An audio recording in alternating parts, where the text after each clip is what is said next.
Eu lembro que em junho de 2013, no meio daquelas manifestações, aquela coisa toda acontecendo, a gente se falou várias vezes por telefone, tentando entender aquele fenômeno social que acontecia.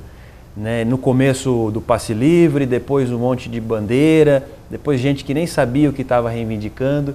Eu lembro que você chegou a falar que era tipo uma balada, todo mundo ia e não sabia o que era. Belíssimo, uma festa cívica. Eu fiquei extremamente emocionado em 2013 quando, na primeira fase, pessoas foram às ruas com os seus desejos, seus sonhos, seus pedidos e às vezes até com a sua irritação. No entanto, houve um momento muito negativo nisso, que foi quando os democracidas entraram em cena. Os assassinos da democracia, que não era a estrutura de repressão, era uma parte dos manifestantes. Pessoas que esqueceram que democracia não é ausência de ordem, né? A democracia é a ausência de opressão. A democracia visa garantir a ausência de opressão.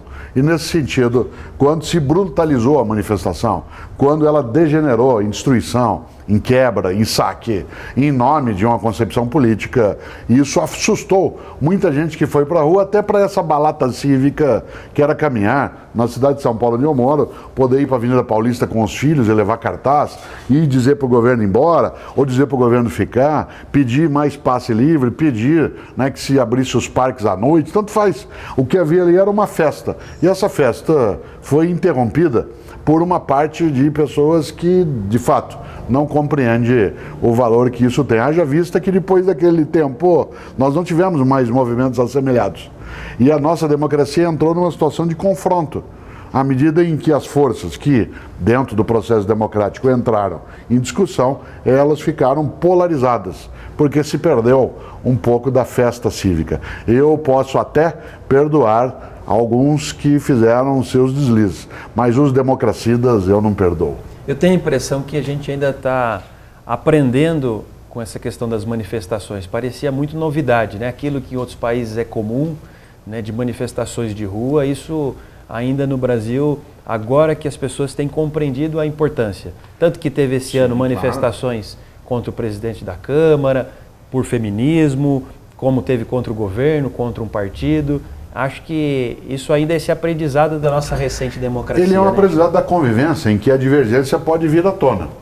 Né? Quando você tem numa sociedade pessoas com ideias que não são as mesmas, o melhor é como é que elas convivem sem que a gente vá do conflito ao confronto. Num conflito você tem divergência de postura. Num confronto você quer anular o outro grupo, quer extingui-lo. E nesse sentido o confronto é muito negativo. Né? Desse ponto de vista, o conflito ele é parte inerente de qualquer convívio.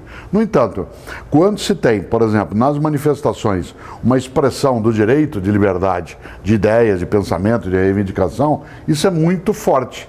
Nosso país não está tão habituado ainda a isso, porque num país, como eu disse, 515 anos, em que a República ela não tem ainda 130 anos. Desses 130 anos da República, desde 1889.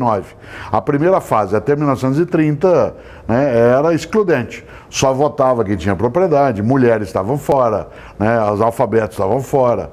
Depois de 30 a 45, nós temos um período em que se mescla uma ditadura com outros movimentos. De 45, né, a 50, a gente ainda não tem de fato uma democracia.